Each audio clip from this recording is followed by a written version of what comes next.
I was standing ankle-deep in frozen mud at my 9-year-old son's grave, while the rain came down so hard it felt violent, as if the sky itself was trying to bury me with him.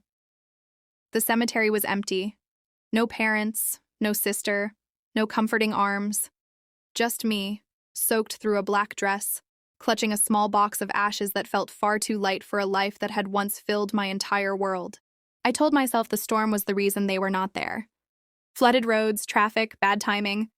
That lie lasted until my phone vibrated in my pocket. Across the city, in a warm house glowing with soft lights, my family was raising champagne glasses. They were celebrating the $115 million malpractice settlement tied to my son's death. Money they had already decided would fund my sister Brittany's dream wellness retreat. They believed I was drowning in grief. They had no idea I had already learned how to breathe underwater. When I saw the photo Brittany had posted, smiles, crystal flutes, designer robes, I understood something with brutal clarity. Noah's death was not a tragedy to them. It was a transaction. The house I returned to smelled like damp wood and abandonment. It was a half-restored Victorian I had bought 6 months earlier, convinced that fixing something broken would keep me sane while Noah spent his last months moving between hospital rooms. Now the place felt less like a project and more like a mausoleum. Unfinished walls, bare floors, silence thick enough to choke on. I locked the door, peeled off my muddy shoes, and stood there shivering when my phone lit up on the kitchen counter. Buzz, buzz, buzz. Brittany's name, then my mother's, over and over again. A normal family would be apologizing. A normal family would be explaining why they couldn't make it to the cemetery. Mine was not normal. Brittany's message read, "Did you take your sedative today? Mom thinks you're spiraling." 2 seconds later, my mother followed. "Maya, please answer. We need to know you're lucid." I stared at the screen, letting the meaning settle. They were not worried about me. They were documenting me. Sedative, spiraling, lucid. Legal language. If I replied angrily, I would look unstable. If I replied sadly, I would look depressed. If I didn't reply at all, I would look unresponsive. They wanted proof. They wanted a reaction. They didn't get one. Instead, I set the phone down and walked into the dining room where my laptop sat balanced on stacked drywall sheets. For years, I had resented my family's obsession with shared accounts. Shared calendars, shared cloud storage, shared passwords, control disguised as closeness. That night, it became my advantage. I logged into the family cloud. Brittany never changed passwords. She never thought she'd need to. My heart was steady. My hands didn't shake. I felt a strange calm, the kind that comes when denial finally dies. I opened the shared calendar and clicked on today's date. From 2 p.m. to 4 p.m., the exact window when my son was being lowered into the ground, there was a single entry. Not funeral. Not family emergency. It read, "Asset allocation meeting." They hadn't missed Noah's burial by accident. They had scheduled around it. I didn't cry. I didn't scream. I opened the voice recorder on my laptop, set it to record, and placed my phone beside it. If they wanted to talk, I was ready to listen. For 3 years, my life had revolved around machines that beeped and hummed and filtered my son's blood because his kidneys could not. I slept in hospital chairs. I memorized medication schedules the way other parents memorized bedtime stories. To pay the bills insurance refused to touch, I worked constantly. I'm a medical illustrator. I draw the human body when it fails. Collapsed lungs, torn arteries, surgical mistakes frozen into diagrams for textbooks and courtrooms. While I sketched trauma to survive, Brittany built an online following selling abundance and clean living. Green juices, linen outfits, smiling captions about manifestation. My parents adored her. She was light, I was shadow. They needed me to be the problem so she could be the miracle. In dysfunctional families, there is always a scapegoat. I had thought that was me. Sitting there in the dark, staring at that calendar entry, I realized the truth was worse. I wasn't just the scapegoat. I was the container. All their shame, all their failure, all their fear dumped into me so they could stay clean. My suffering made their self-image possible. Then the settlement happened. $115 million. Money paid because a hospital admitted a mistake had shortened my son's life by 2 years. To me, it was sacred. It was meant to erase medical debt and build a foundation in Noah's name. To them, it was capital. Seed money. They convinced themselves that Noah would have wanted his death to fund Brittany's retreat. They rewrote reality until stealing from a dead child felt righteous. But there was a problem. A scapegoat with money is no longer controllable. That's why they were panicking. That's why they were texting about my sanity. They weren't afraid I was losing my mind. They were afraid I was finding my freedom. And they were right to be afraid, because the woman who accepted scraps was buried in the mud with her son. The woman sitting at that laptop was someone else entirely. The next morning, the rain stopped, but the sky remained bruised and heavy. I was sanding drywall in the hallway when I heard a car door slam outside. I didn't need to look. I knew my father's SUV by sound alone. The front door opened without a knock. They entered like an invasion. My father, Gary, first, jaw tight, posture rigid. My mother, Deborah, followed, already dabbing dry eyes with a tissue. Brittany trailed behind them, phone held casually at chest level. Recording. I'm renovating, I replied evenly. It's a construction site. We're not here to judge, Brittany said softly. We're here because we love you. My father stepped forward, blocking the light. We're here for an intervention. The word echoed in the unfinished hall. You're not processing this, he continued. The isolation, the texts, your behavior. I attended my son's funeral, I said, sanding another rough patch. Brittany whispered loudly toward her phone. She's confused, delusional. My mother produced a thick blue folder from her purse. We can't let you make decisions right now, she said. You're too fragile. I looked at the folder, at the phone recording me. Gray Rock wouldn't save me anymore. They hadn't come to help. They had come to take everything. The blue folder sat on the sawhorse like a loaded weapon. You promised, my mother said softly, as if memory itself could be bullied into changing shape. Before Noah passed, you said you wanted Brittany to handle the administrative burden so you could heal. I knew I had never said that. I knew it with the same certainty I knew my own name. Still, exhaustion has a way of loosening reality. For half a second, doubt tried to crawl into my mind. Then I noticed the red recording dot blinking on Brittany's phone.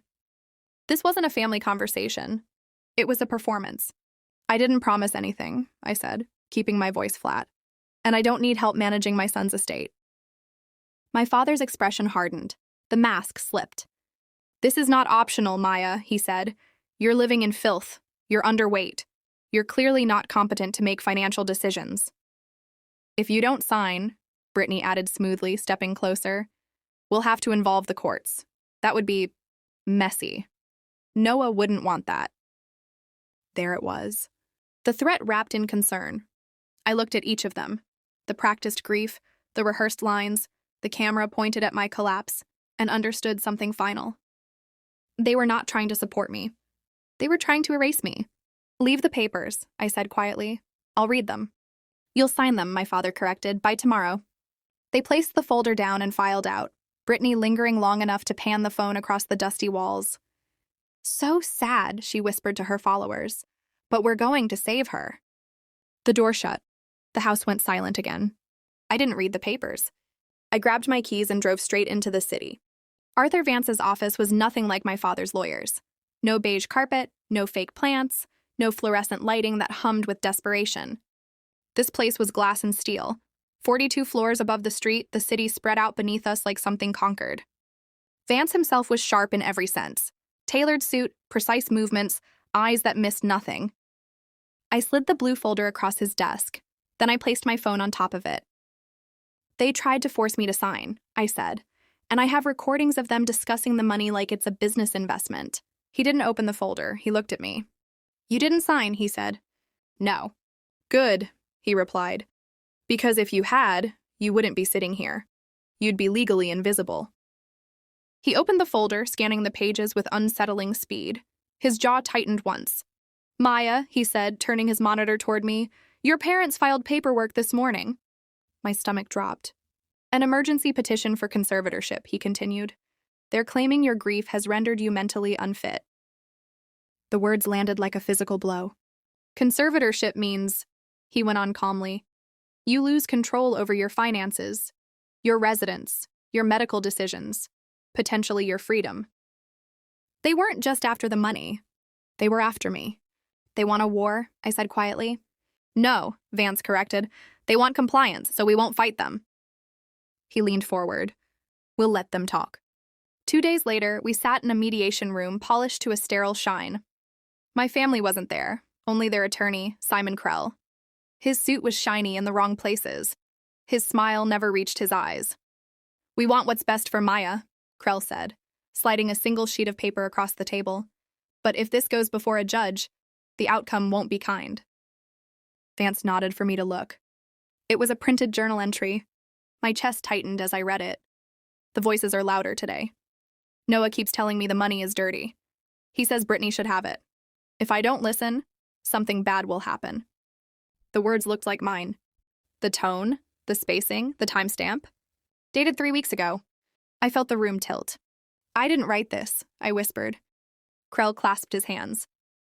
"Your sister found it on your laptop. She was concerned. Hearing voices is a serious symptom." "It's fake," I said, panic rising. "She has my passwords. She accessed my files." "You can't fake a timestamp," Krell replied smoothly. The trap was perfect. Then Arthur Vance laughed. It wasn't loud, it wasn't warm. It was the sound of someone spotting a fatal mistake. "Mr. Krell," he said, picking up the paper, "you're holding a printout, a picture of text." "It's evidence." "It's a shadow," Vance corrected. "Do you know what version history is?" Krell stiffened. Vance turned to me. "You use the cloud-based app, correct?" "Yes." "The cloud remembers everything," Vance said, looking back at Krell. "Every edit, every login, every device."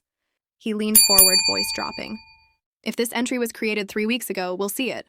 And if it was created later and backdated, we'll see that too." Krell said nothing. "We'll subpoena the metadata," Vance continued. "Login locations, IP addresses, device IDs." The silence stretched. "You filed for conservatorship based on fabricated evidence," Vance concluded. "That's predatory intent." Krell swallowed. That evening, my phone exploded with messages. Brittany first, then my mother, then my father. Panic stripped bare. "Why are you doing this?" "We were only trying to help." "You're tearing the family apart." I didn't respond. The next morning, Vance called.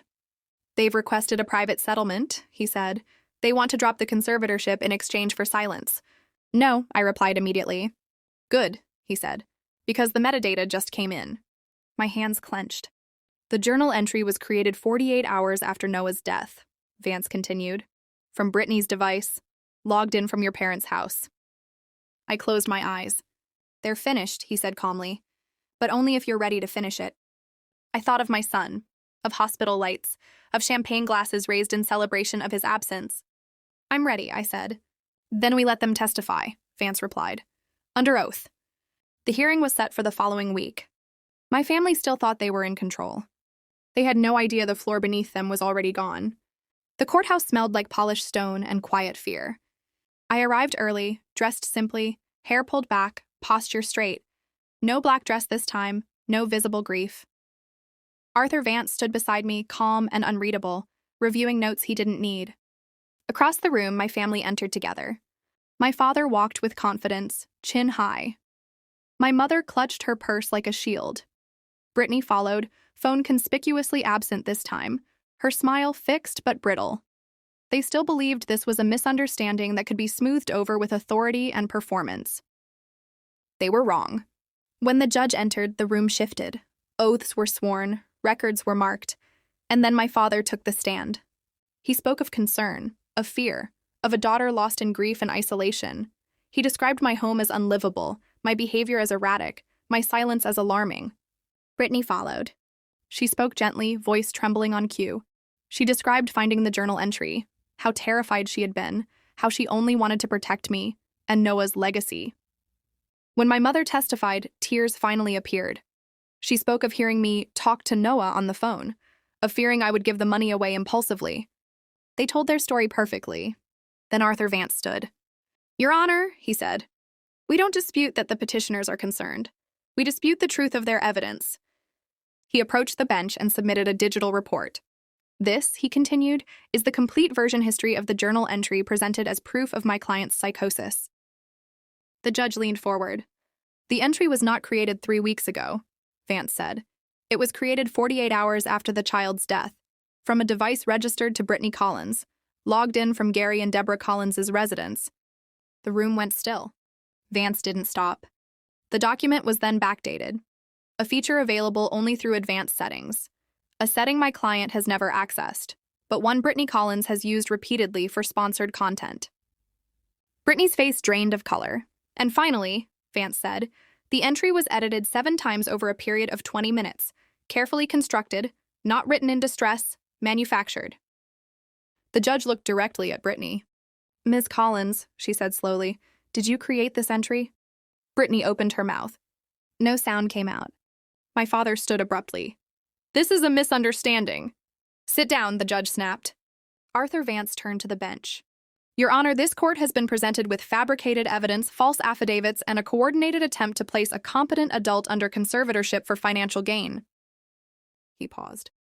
This constitutes predatory intent. The judge removed her glasses. The petition for conservatorship is denied, she said, and this court will be referring this matter for further investigation. My mother sobbed. Brittany stared straight ahead, frozen. My father looked at me for the first time, not as a problem, not as a burden, but as something dangerous. Outside the courthouse, cameras waited. Not Brittany's. News cameras. The story moved fast. A grieving mother targeted by her own family. Fabricated evidence, a failed conservatorship bid. The settlement money tied to a child's death. Brittany's brand collapsed within hours. Sponsors disappeared. Followers vanished. The retreat never broke ground. My parents' social circle dissolved quietly. Invitations stopped coming. Calls went unanswered. No one wanted to be associated with people who tried to steal from the dead. As for the money, Arthur Vance ensured it was placed beyond anyone's reach but mine. Medical debts cleared. A foundation established in Noah's name, supporting children with chronic illness and families drowning in hospital bills. Exactly what it was always meant for. Weeks later, I returned to the cemetery. The ground was dry this time, the sky clear. I knelt and pressed my palm to the earth. I fixed it, I whispered. They don't get to use you anymore. The house no longer smelled abandoned when I returned. The walls were finished, the floors sealed. Light moved freely through the rooms. I kept renovating, not to stay busy, but because I wanted to. My phone buzzed once that evening. A message from Brittany. We didn't mean for it to go this far.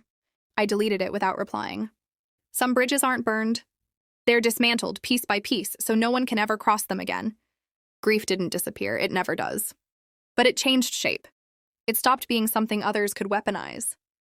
I was no longer the family container, no longer the scapegoat, no longer the woman they could declare unstable when she became inconvenient. I was Noah's mother. And I was free.